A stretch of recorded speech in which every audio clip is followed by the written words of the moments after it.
Ladies and gentlemen, welcome to the charity reception for the Charity Walk for Peace by the Ahmadiyya Muslim Elders Association, part of the Ahmadiyya Muslim Community UK.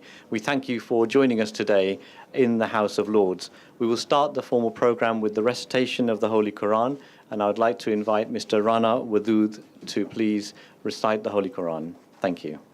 هو الله الذي لا إله إلا هو الملك القدوس السلام المؤمن المهيمن العزيز الجبار المتكبر سبحان الله عما يشركون هو الله الذي خالق البارئ المصور له الأسماء الحسنى يسبح له ما في السماوات والأرض وهو العزيز الحكيم. The verses I just recited, they are from the Holy Quran, chapter 59, verse 24 to 25. The English translation is as follows. He is Allah, and there is no God beside Him, the Sovereign, the Holy, the Source of Peace, the Bestower of Security, the Protector, the Mighty, the Subduer, the Exalted. Holy is Allah, far above that which they associate with Him. He is Allah, the Creator, the Maker, the Fashioner. His are the most beautiful names. All that is in the heavens and the earth glorifies Him, and He is the Mighty, the Wise. Bismillahir Rahmanir Rahim. In the name of Allah, the most gracious, ever merciful. Respected Amir Sahib, distinguished guests, it is my privilege and humble responsibility to welcome you all on behalf of Ahmadiyya Muslim Elders Association and Charity Walk for Peace. Today's event is a culmination of over a year's hard work. This year again, thousands of volunteers worked tirelessly to raise more than £685,000 for UK-based charities. Last year, we raised £504,000. This year, by the grace of Allah and with all help from yourselves, we have been able to achieve this higher amount. He just mentioned Poppy Appeal, so I'd like to mention that as well. The Ahmadiyya Muslim Elders Association across the country worked hard with the Poppy Appeal and raised more than £250,000 this year alone for Poppy Appeal.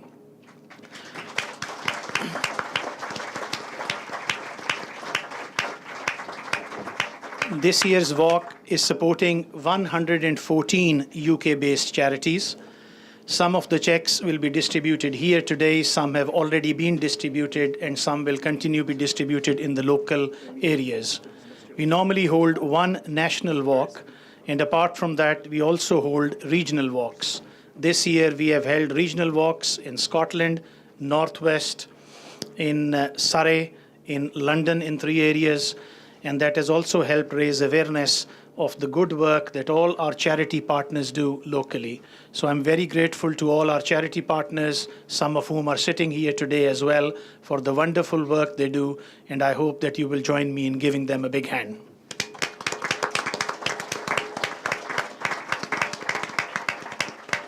The funds that we collect, some of those are restricted funds. Like I just mentioned, the Poppy Appeal. So the money that has been collected for Poppy Appeal is restricted, that more than £250,000 will go to them. There are 2 more projects which our community particularly supports, and the funds for them has been raised from within our community. One is building of state-of-the-art Masroor Institute of Ophthalmology in Sub-Saharan Africa in Ouagadougou, Burkina Faso. This year, we have been able to raise £125,000 for that charity. Similarly, another project that we support particularly is Water for Life project. This year, we have raised more than £5,800,000 for that charity as well. With these few words, I hope that you will enjoy this short afternoon that we have. We hope to finish by 2 o'clock. And once again, I'm very grateful to all our supporters and all our friends and well-wishers from the Parliament who are joining us, and I hope will also join us during this program. Thank you very much. For 100 years or so, this community has made, I would say, a disproportionate contribution, not just here, but in every community around the world where it has been allowed to flourish. And I feel that we're extraordinarily lucky here in London, including in much of my own constituency, to have the contribution from this community. And only a couple of weeks ago, outside my association office on Richmond, on the Upper Richmond Road, we were joined by a number of members of the youth initiative who were raising. I'm not allowed to break the embargo. You're about to hear something extraordinary. I'm so tempted to break it myself now because it has achieved a milestone, as have the elders. Extraordinary achievements in terms of its contribution and the poppy appeal. And it was wonderful to be a very small part of that. But I'm here really just to say thank you so much for all you do. And I hope you continue to flourish and continue to be able to do the good you do here and everywhere else that you exist around the world, despite almost unprecedented adversity. Thank you so much.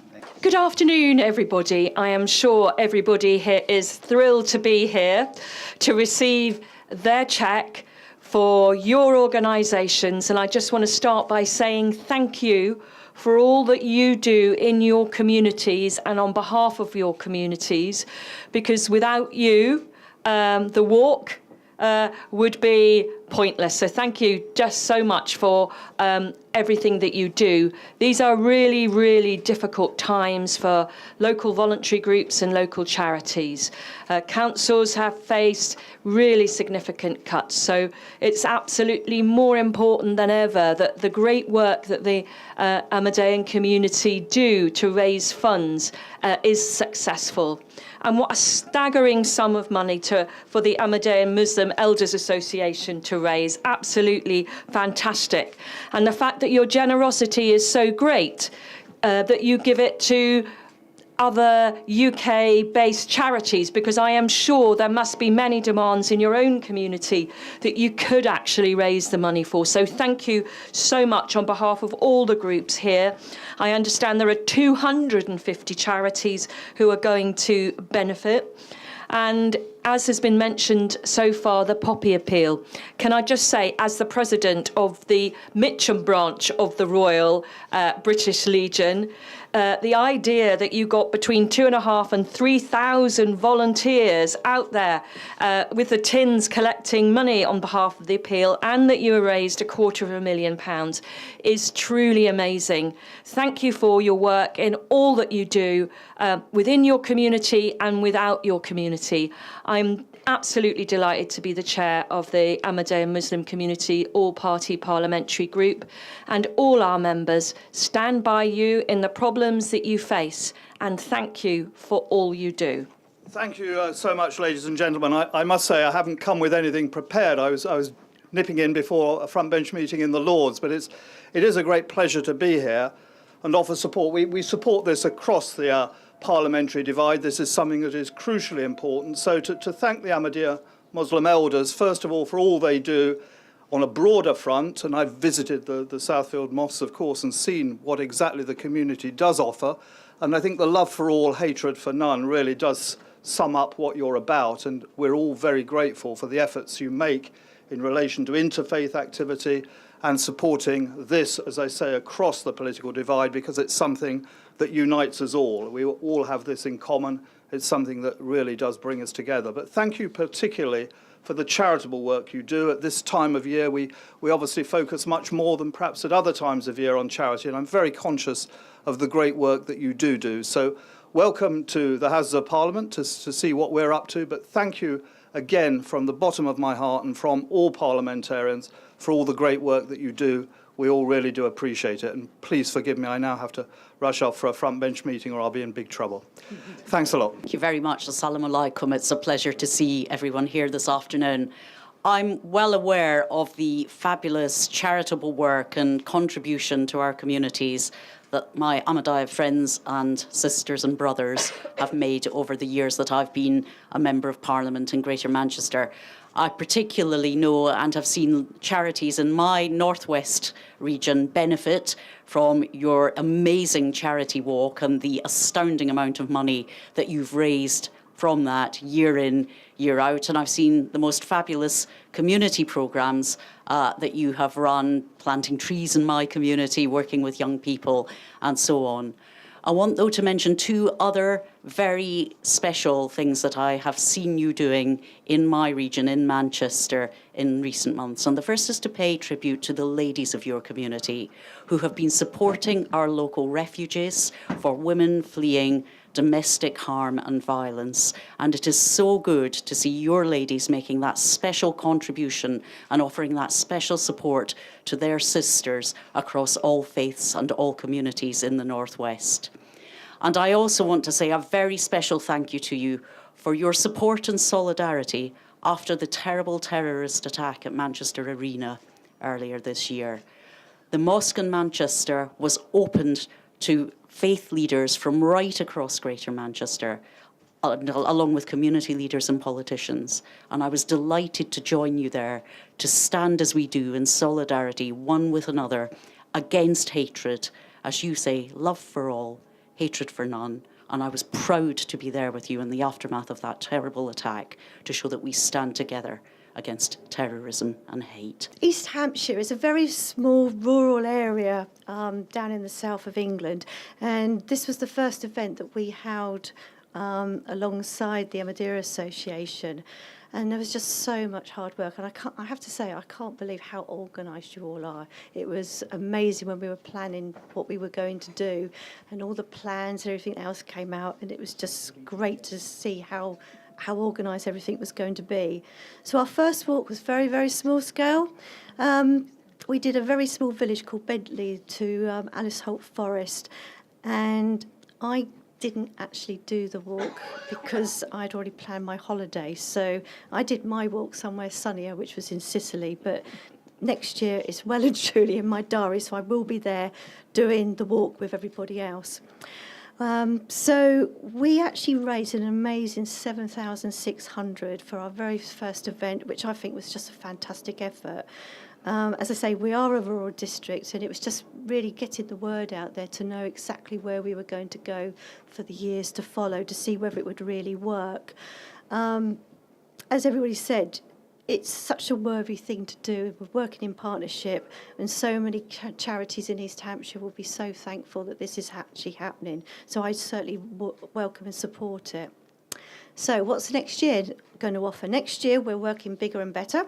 We're going to do something far more central, actually, in Petersfield, which is my hometown, and we're going to start off from our council offices, and we're going to work alongside other partners as well, like the town council. So I know we're going to be raising a lot more money than we did this year. It's been a fantastic partnership, and it's going to grow every year in strength and strength. So thank you to it for everything that you've done. I know East Hampshire will be a much better place for it. Thank you. Love Kingston is truly, truly humbled and grateful for the Ahmadiyya Muslim community, especially the elders who organised the Charity Walk for Peace. I was appointed in March to be the Community Fund Manager for Love Kingston. One of the first phone calls I got was from this community to say, would you like to take part in the Charity Walk for Peace? I'm so glad that I did. We only had 4 walkers. We did the walk in Newham, which was amazing. So thank you to Newham Town Council and everybody involved there. Thankfully, it was a lovely day. I enjoyed the walk so much. We were trying to encourage everyone to come down to Kingston and do a walk with us there. Sadly, that's not happened this year, but in the future, I'm determined that we're going to get you guys down to Kingston upon Thames and help our communities there. Thank you so much for more than doubling our fundraising effort. We will try hard to work with you in the future, so I just really appreciate everything you've done for us. Thank you very much. Well, ladies and gentlemen, the same way Tessa started, I was expecting to speak at it, but I'm still rubbish at it, so I hope you'll forgive me. I've been lucky, proud and honoured to be I think I can say a friend of the community for many years now, and your good works continue. This year, I'm afraid I didn't start the Elder Charity Walk or take part in it, but I did start the Summer Youth Charity Walk this year, and it was great to see so many young people as well out and about walking for charity. And I was just looking around the room at the billboards that are up and just looking at the amounts that have been raised and the truly significant amounts of money. And it is a great tribute to you and the community that this money is raised. It goes to causes which are important and change the lives of others. And so on that basis, very much as Siobhan McDonough did at the beginning, I just want to say thank you very much for all that you do. Thank you very much for, I know that this work continues year after year, and thank you for that as well, because the knowledge that this is not just a one-off is huge to people who receive the monies as well. So thank you very much indeed, and I look forward to working with you for many years to come. Auzubillahiminash-shaytanir-rajim. Bismillahir-rahmanir-rahim. Respected Amir Saab, honoured guests and delegates. It's such an honour and privilege for me to be standing here at this unique event today. Being born an Ahmadi Muslim, I was taught from a very young age the value of tolerance, respect, decency, and humility for all human beings. I've also been taught that the principal function of our lives is to help those in need, and that is what I have and always will strive for. I am absolutely honoured and delighted to announce that after much hard work and perseverance, our next National Walk for Peace will be held at the world-renowned and historic borough of Runnymede. The place where the Magna Carta was sealed and the birthplace of democracy, a place where I am honoured and privileged to be the first citizen of. The Magna Carta was the original document that outlined basic rights with the principles that no one was above the law, including the king. It was sealed in 1215 at Runnymede Fields, which are at the heart of my borough. The Magna Carta also charted the right of a person to have a fair trial and gave limits on taxation without representation. One of the biggest features of the Magna Carta is that it was the instrument that was key in inspiring the United States Constitution and the Universal Declaration of Human Rights. I take great pride in regularly seeing members of our community taking part in fundraising and voluntary events. From raising thousands of pounds for some of the UK's biggest charities, to regularly feeding the homeless in central London and other major towns and cities. The Ahmadiyya community actively strives to invite and engage with members of all different religions with the common goal of promoting harmony and equality. Our members are also very quick in mobilizing and offering assistance and support whenever there is a crisis. I am truly honored and privileged to be able to host the wonderful Walk for Peace in Runnymede in 2018, and I will do absolutely everything possible to make sure this will be an extremely successful event. We already have thousands of people from around Surrey looking forward to this historic event, and I welcome you all to Runnymede next year. Thank you very much. I certainly like and commend the Ahmadi community on their slogan, which says, love for all, hatred for none. And I also like this slogan here, charity walk for peace. Islam is indeed a religion of peace. In fact, we are discussing this issue in the House of Lords tomorrow. Charity, being kind, giving zakat is part of our belief. Because as Muslims, we are taught that we should help people who are less fortunate than ourselves. And I'd like to commend the community for raising over £3.5 million. And I think this is a colossal amount. And the great thing about what you're doing, sir, is that you're helping people in this country. Because you know there are deserving causes here. Not every person in this country is affluent. And we need to help the needy. Sometimes, unfortunately, we think only about helping overseas causes. But I think we also need to think about what is happening in this country. And we need to integrate, because we are part of the British community. We are here. This is our home. So not only we have to help ourselves, the Muslims abroad, but also the deserving causes. So I certainly commend you on the excellent work, and indeed, please carry on. And I think giving charity gives satisfaction to the donor as well as the recipient. And honestly, I've experienced that myself because I have my charity funded by my family.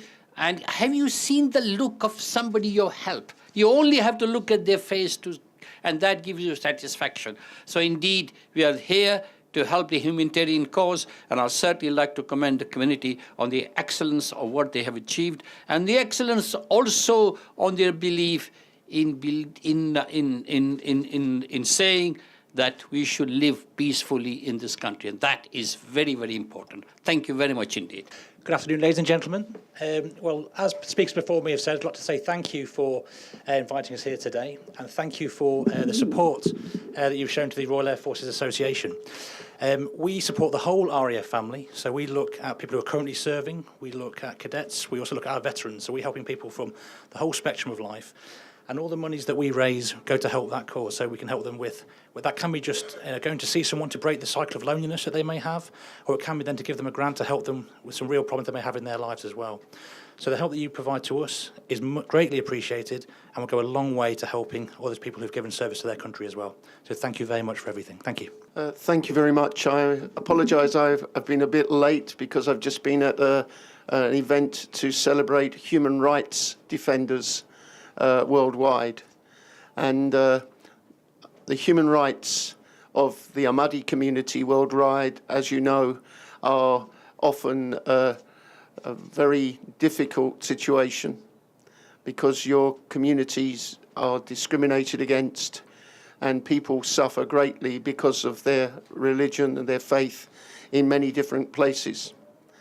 And I think that one of the things our all-party group recognises is that although there are some communities internationally and some leaders internationally who pay lip service to human rights, you only actually judge people by what they do in their own societies to the minorities and to people who are different. I am proud to be here today. Unfortunately, I have a select committee meeting I have to dash away to go to, but just to say a few words. I've been able to go to the events in East London, in the neighbouring borough of mine, in Newham, where you've held dinners and other functions. And I've always been impressed by the outreach that the Charity Walk for Peace and other things that you do as a community, the different organisations, and I suspect many of them are represented here, because we are one big community, we are one nation and we are one world. And the values that the Ahmadis in the UK espouse in practice show that that is the commitment of the community. And I'm very pleased to be, in a small way, associated with your event today. And thank you for the invitation. Over the past few months, I have come to realise that the Walk for Peace is growing in strength year on year. We are honoured to be selected for the walk in 2018 and see this as an opportunity for our borough, with its legacy of representing democracy, human rights and the rule of law, to embrace and celebrate this wonderful multicultural event. I'm full of praise for this initiative by the Ahmadiyyan Muslim community, and I believe it's something we should all be proud of and support in every way we possibly can. This is our opportunity to make 2018 the most successful Walk for Peace year yet. We are excited, honoured and ready to welcome all to our borough in the spring next year. Thank you. Thank you very, very much. I just want to give my thanks and respect to the Ahmadiyya community for raising such a fantastic amount of money and for giving that to such a wide range of charities working in so many different sectors. I could see by the faces of the people coming up to collect the cheques just how much this means to these charities and the difference that this money will make. And I see that in my own community in Glasgow, for the work that is done by the community in Glasgow, reaching out all the time to see what they can do to help. And sometimes that help is literally going out and cleaning the streets, and sometimes that help is raising money or helping to give food out. But they are always striving to see what they can do and what a difference they can make. And I think that's a wonderful thing to have and a wonderful thing to be here to celebrate. And I want to pay my absolute tribute and thanks to everybody who has helped to fundraise, who has done that. day in, day out, and to do that so consistently for such a long time, and to make that money on offer to charities that perhaps don't even get celebrated as well as they should do, but charities that need that money and will do so much good with that money. And it really is an amazing thing to be able to see that today, and my absolute thanks to the Ahmadiyya community for their wonderful commitment and fundraising over the years. Thank you very much. I have got dispensation from the Speaker to pop out for a couple of minutes to support you here, where the subject of debate at the moment is the situation in Northern Ireland, which clearly from a Brexit point of view is a significant problem, and some of the issues you've been talking about here in terms of bringing peace or ensuring peace and justice are issues that now apply equally there as well. So really all I wanted to say is to thank you for the huge efforts that you put in as a community, both in terms of the fundraising initiatives and the support you give to a range of national charities, but also the very effective advocacy work that you do at a time where it is critical for that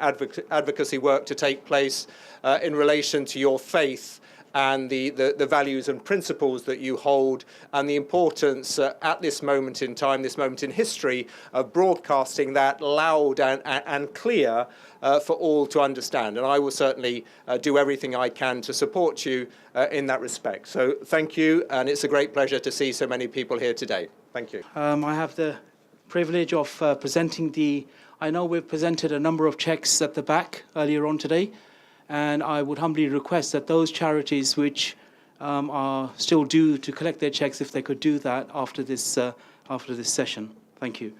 So we'd just like to present a few cheques here at the front. If I can request our National President and the President of the Elders Association to please come to the front of the desk.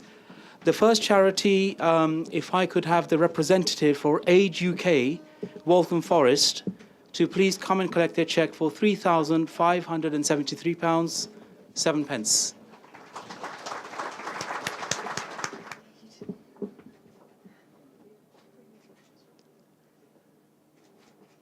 May I now request the representative for Children's Hospice Association Scotland to please come and collect their cheque for £1,633.90.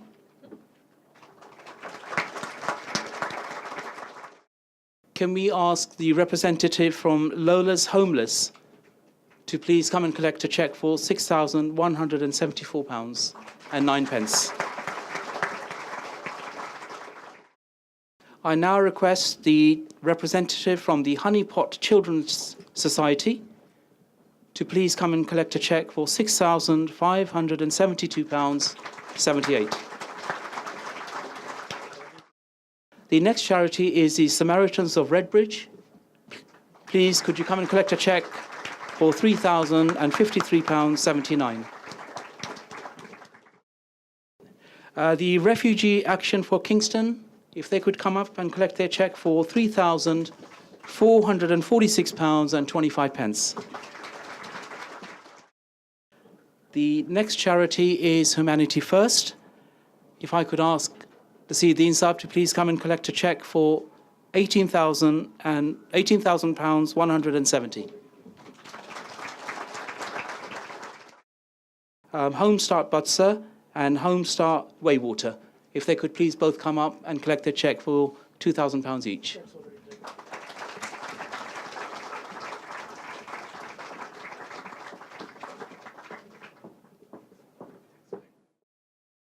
Sands, if I can have the representative from Sands to come and collect a cheque for £4,300.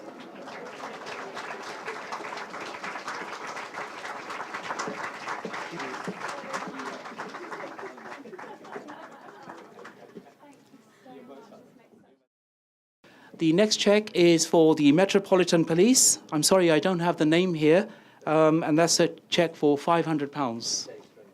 Dave Stringer. Sorry, Dave.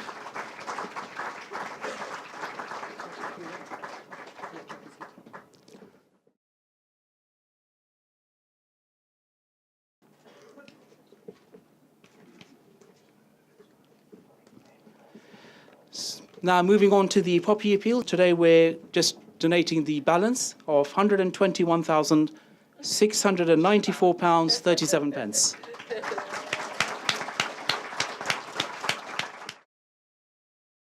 We have some reserved funds, restricted funds that we collect for some projects. One of them is a state-of-the-art hospital. It's known as the Masroor Institute of Ophthalmology. And this year, we've collected £125,000. I would like the National President to please present that to Jamil Mwanje.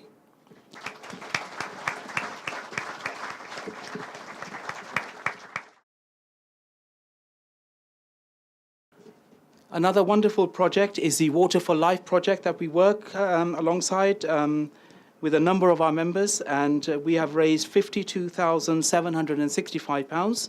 If I can request Tahir Ajmal Sahib to please come and collect the cheque on behalf of Water for Life. Thank you.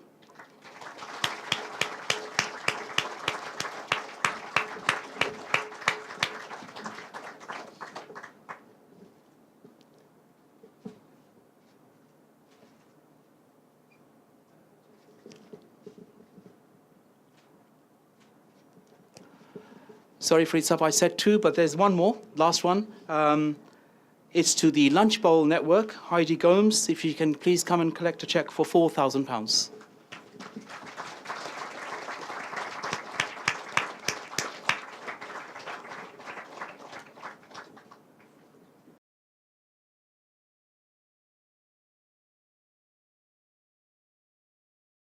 As you know, that we're very proud that every single donation collected from the UK goes straight to charity. How do we fund events such as this then? The Ahmadiyya Muslim Elders Association donate these funds to Charity Walk for Peace, and that is a staggering this year £66,000. If I can ask the President of the Elders Association to please present that to the Charity Walk for Peace Chairman, Zahir Ahmed.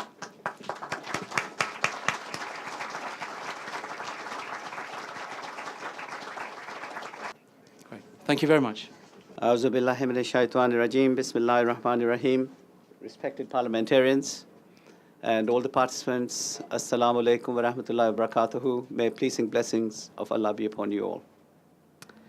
We are here to celebrate something which I feel in society, it is very, very important that if we're going to have peace and harmony in society, then we should look after the poor in our society.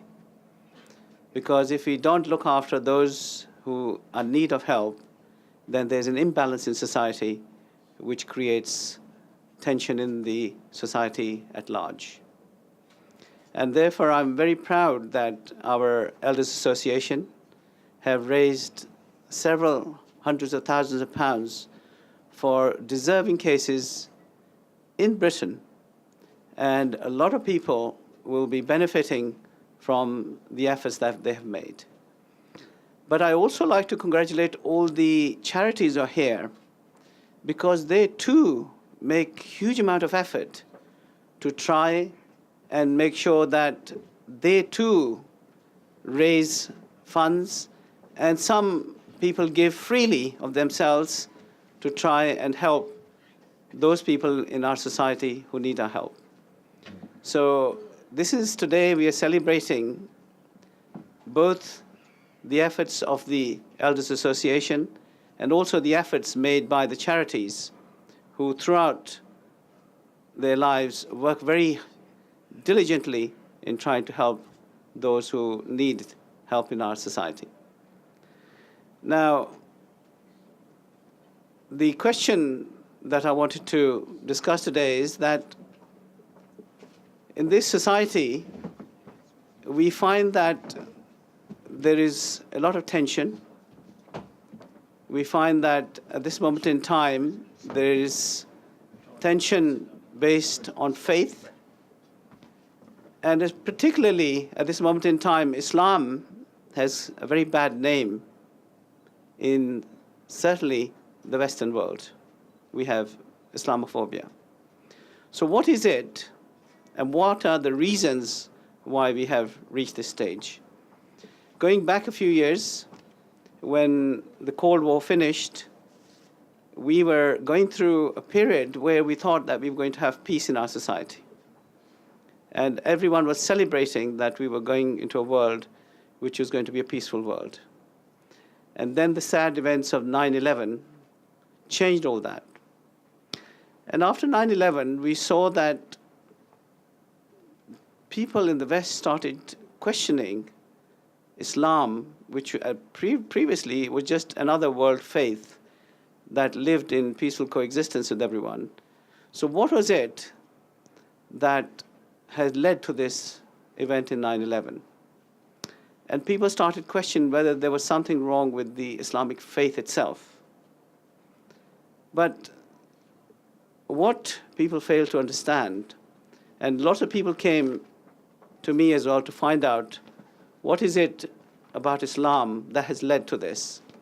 So in order to explain what has happened, firstly, you have to understand what is faith. Faith is a set of rules by which you can have a peaceful and harmonious society.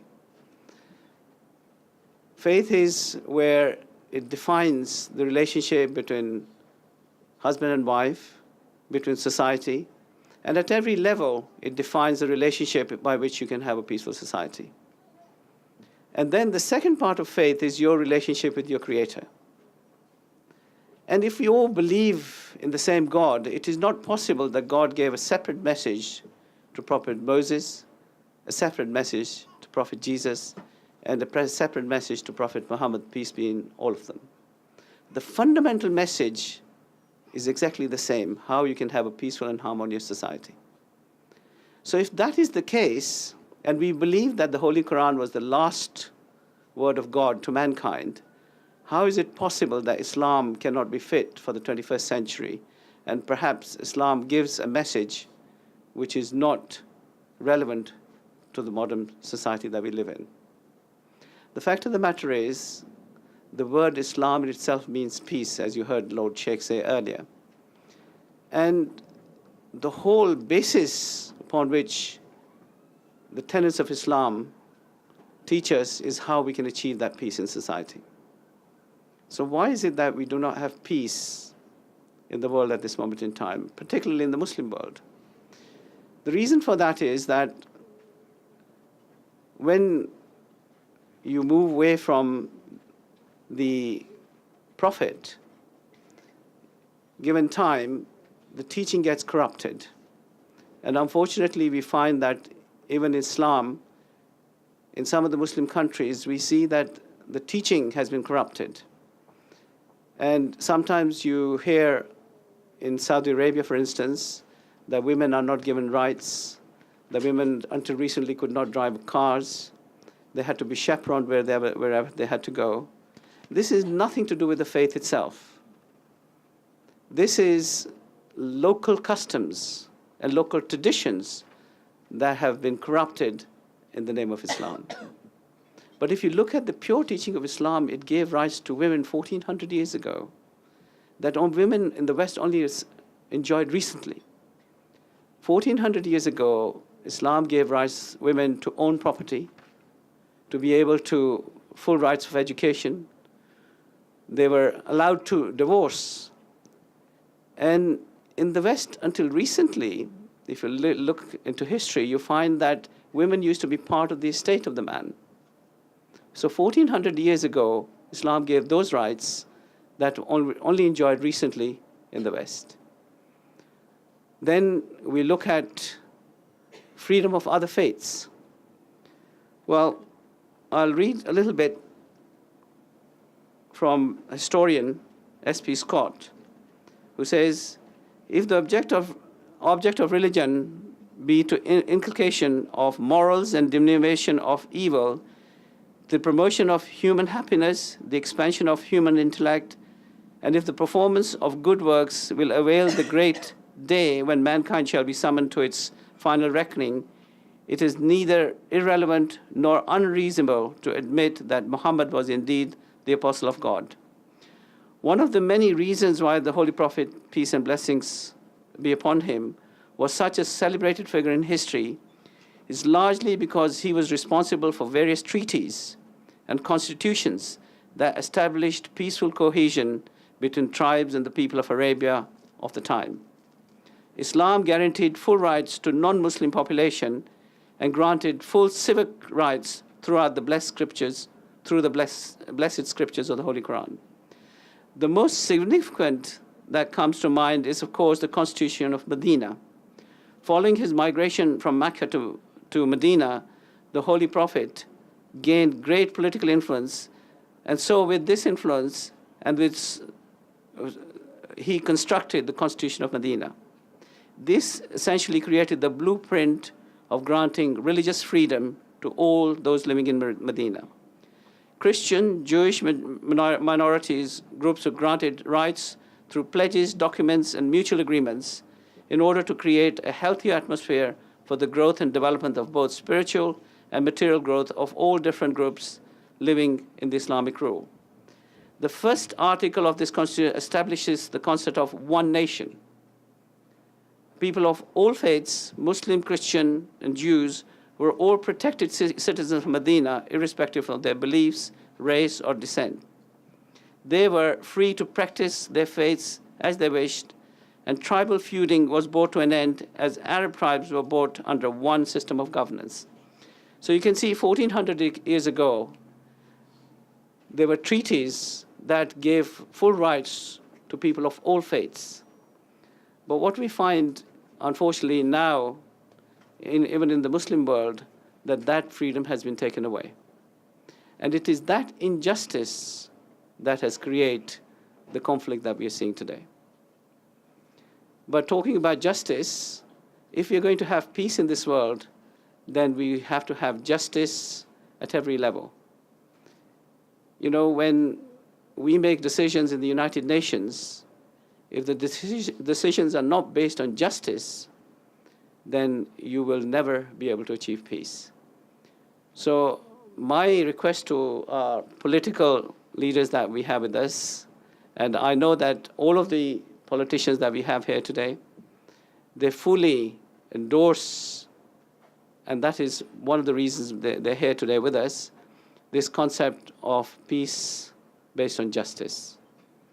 And when the politicians make political decisions, whether it is to support some of the dictatorships in this world, they should think about whether their decisions are going to impact on those poor people who are not represented by anyone. And unless they are bold enough to make sure that they make their decisions purely on the basis of justice, then we'll continue to have this conflict. And again, in the United Nations, unless United Nations, they stop having these individual interests to protect, then we'll continue to have discord in this world.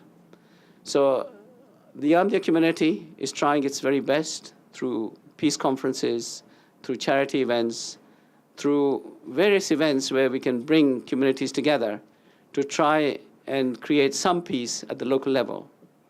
But I think unless the international leaders of our world and society, they themselves do not truly look at creating peace in our society based on justice, then we'll continue to have this conflict. Now, our community was the leader of our community, Hazrat Mirza Ghulam Ahmad. We believe him to be the promised reformer. And we feel that he came to bring this peaceful message to the people of this world and to revive the true teaching of Islam. And following his demise, we have khulafas or khalifas who have been taking that message forward. And today, Hazrat Mirza Masroor Ahmad, who is our current Khalifa, he has been visiting world leaders around the world and giving this message to people around the world that if you're going to achieve peace, if you're going to avoid war, then they have to do it on the basis of justice.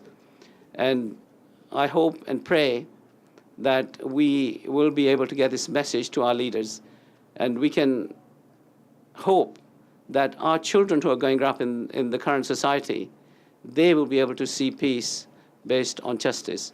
So with these few words, I would like to once again thank the organizers of this event, and I would like to thank all the charities who have participated. I know I was there when they held the marathon walk. We had almost 4,000 people who attended the marathon walk, and through their efforts, they have been able to raise almost £700,000. This is a great achievement, and next year, I believe that they are trying to aim for £1 million. So hopefully next year we'll be able to give even more money to charities. So God bless them, and I really am very grateful to all of you for coming here and joining with us this afternoon. Thank you very much.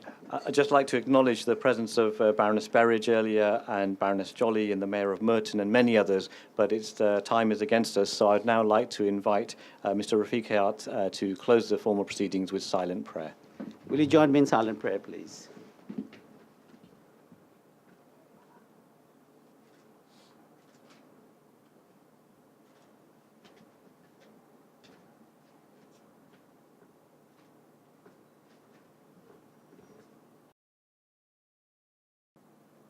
Amen.